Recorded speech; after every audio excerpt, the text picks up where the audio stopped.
नमस्कार, मी रंजना पाटील ठाणे डेली न्यूजमध्ये आपले सर्वांचे हार्दिक स्वागत करते। आपल्या शहरातील ताज्या घडामोडी पाहण्यासाठी आमच्या चॅनलला लाईक सबस्क्राईब जरूर करा। सर्वात पहिले आपल्या मोबाईलवर चला तर पाहूया ठाणे डेली न्यूज, हमेशा एक पाऊल पुढे। उल्हासनगर 5 येथील ओशन गॉड साहेब यांची 130वी वर्षी महाउत्सव 21 ऑक्टोबर ते 29 ऑक्टोबर 2024 च्या कार्यक्रमाची साई काली साई यांनी पत्रकार परिषद मध्ये कार्यक्रमाची दिली माहिती। चला तर पाहूया ठाणे डेली न्यूज, हमेशा एक पाऊल पुढे। सवाल है कि सिंध दरबार के बारे में बताएं। सिंध दरबार जैसा अनोखा नजारा पूरी दुनिया में नहीं है। सदगुरुओं ने कृपा की, हम दुनिया घूमे। ये तो हमारे नसीब की बात है कि सिंध प्रांत जो है, अखंड भारत का एक सिंध प्रांत, वो पाकिस्तान में चला गया और हम सिंधियों का जो देश, सिंधु देश जिसको मैं कहूं, वो हमसे चला छूट गया। लेकिन अब भी अगर हम वहां जाते हैं तो मानो हमें दिखाई देता है कि कैसे बाबा बसंतगोड़ जी, बाबा पारूशाह जी इस मट्टी में खेलकर बड़े हुए हैं। कितने संत महात्मा, पीर फकीर, हिंदू मुस्लिम एक होकर के वहां रहते थे।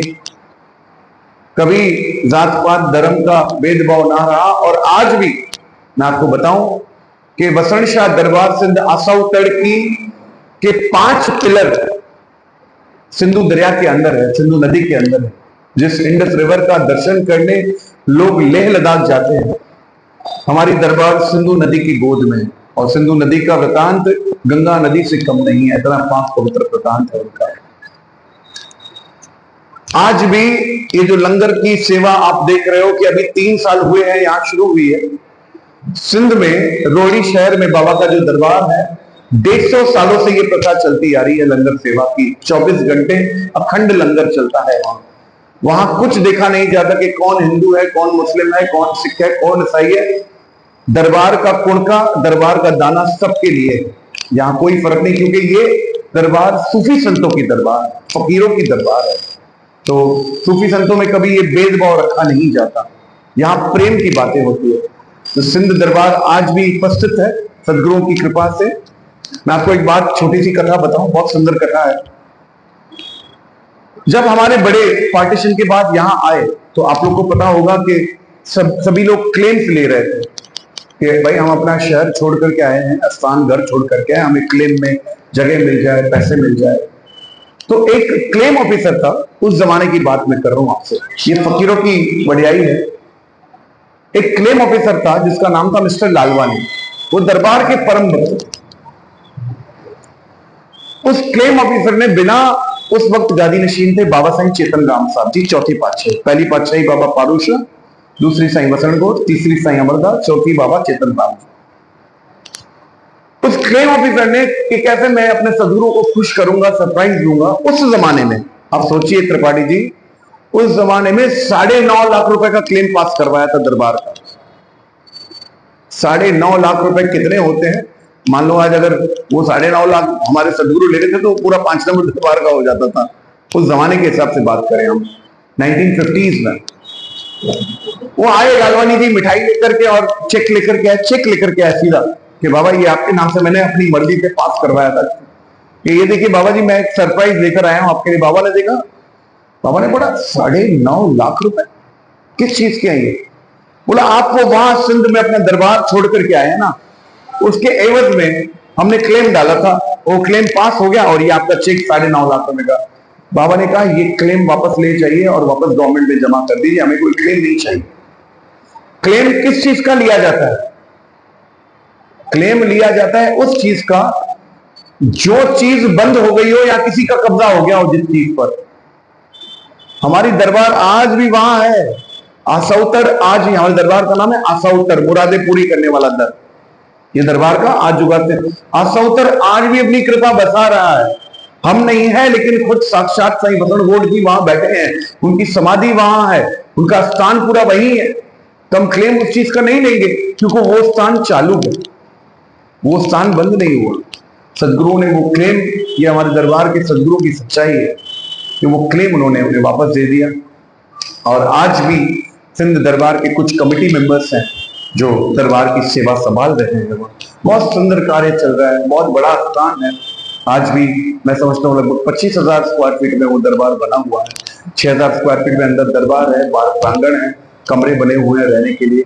बहुत सुंदर स्थान है।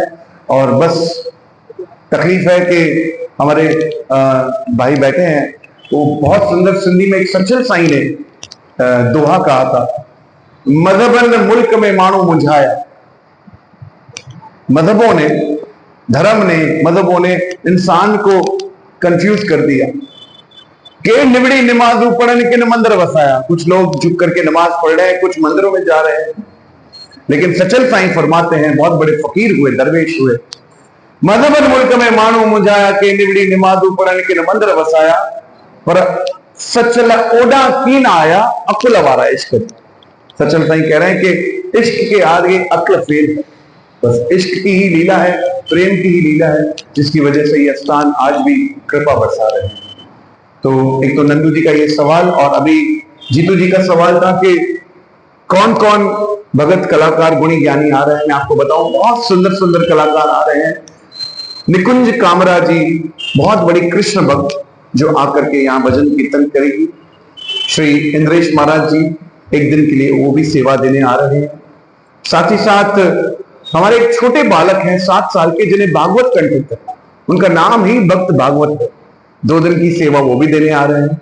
हमारे सिंधी समाज के बहुत भगत गुणी ज्ञानी कलाकार संत, लखनऊ से हमारे साईं चांडूराम जी के आश्रम से भी संत आ रहे हैं, और डबरा वाले साईं बीरबल दास जी के स्थान से भी आ रहे हैं। काफी संत महापुरुष आकर के, जिनका दरबार से प्रेम है, वो आकर के आशीर्वाद लेकर के भी जाएंगे, देकर के भी जाएंगे। हमारे साईं कंवर राम जी के पर पौत्र राजेश लाल जी भी आ रहे हैं जी। इन सभी संतों का आगमन होगा, और ये तो भक्तों का घर है बसंतकोट दरबार। गुणी ज्ञानी भगत मंडलियां तो रहेगी रहेगी, और मान लो कि 24 घंटे ही कीर्तन चलता रहता है, कुछ ही वक्त विराम होता है। रात को 10 बजे से बाहर पंडाल में साउंड प्रूफ पंडाल लगेगा, वहां कीर्तन शुरू हो जाएगा। कब तक चलेगा ये पता नहीं। और दिन को जो हमारी दुआ साहब का नियम है, 13-13, ये हमारे महापुरुषों ने शुरू किया। बाबा साईं परमानंद जी ने, दास के पिताजी ने 2/7/2017 को 13:13 पे हमारे दरबार में दुआ होती है, पुकार होती है सदगुरुओं की। वो 13 मिनट की चलती है, उसके बाद फिर दुआ, अरदास, पल्लव सब होता है। ये नियम चलेगा, उसके बाद भजन कीर्तन चलेगा, और बस इसी प्रकार से कार्यक्रम दरबार में चलेगा। जी जी। अब 2 धर्मशालाएं बनी हैं। एक तो भंडारा स्वरूप नया भंडारा बना है, आप विजिट कर सकते हैं। उसके ऊपर 9 रूम और 2 डॉर्मेट्री बन रही है, और एक आप सबके बैठने के लिए, जैसे आज यहाँ बैठे हैं तो नेक्स्ट टाइम आपकी बैठक वहीं होगी। बहुत सुंदर एक स्थान बन रहा है, गेस्ट रूम बन रहा है, जहाँ बैठकर की मीटिंग, संतों का खाना, वीआईपी का लंगर, सेवादारियों का लंगर वहां होगा। और जो भवन बन रहा है, ये एक मिशन है, एसवीएस मिशन, जिसमें हमारी बहुत सारी प्लानिंग्स है, लेकिन अब मैं कहूंगा नहीं, आगे आपको जरूर बताया जाएगा। फिलहाल इसमें 70 गैयों की गौशाला बन रही है, और ऊपर से 61 रूम बन रहे हैं, जिसमें 50 नॉर्मल रूम है, एसी रूम सभी, और 55 नॉर्मल रूम एसी रूम है, और 6 स्वीट रूम है।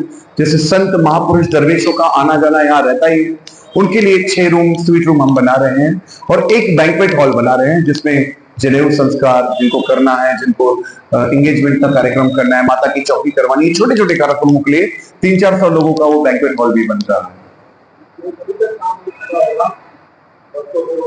यार बैठा है, अब मैं देखा ये तो हो जाएगा। ये एक जो काम 9 रूम्स का चल रहा है, वो कोशिश है कि दिसंबर तक हो जाए, मालिकों की कृपा से, क्योंकि करण करावन आपे आप, मानुष के कुछ नहीं हाथ, हमारे हाथ में तो कुछ नहीं है, लीला उनकी है। भवन साहब का कार्य, कोशिश है, हमारे इंटीरियर जो है दीपक इंटीरियर जी, बहुत नाम वाले इंटीरियर है, उनके हाथ में वो सेवा दी गई है। तो उनके कहने के मुताबिक उन्होंने अप्रैल कहा है, हम लोग कोशिश करेंगे कि मई तक, जैसे बाबा परमानंद जी की बरसी, बाबा अमरदास जी की बरसी होगी, तब तक कोशिश करके वो ओपनिंग हो जाए। जी जय जय बसंत शाह, जय जय पारूल शाह। आप सभी का बहुत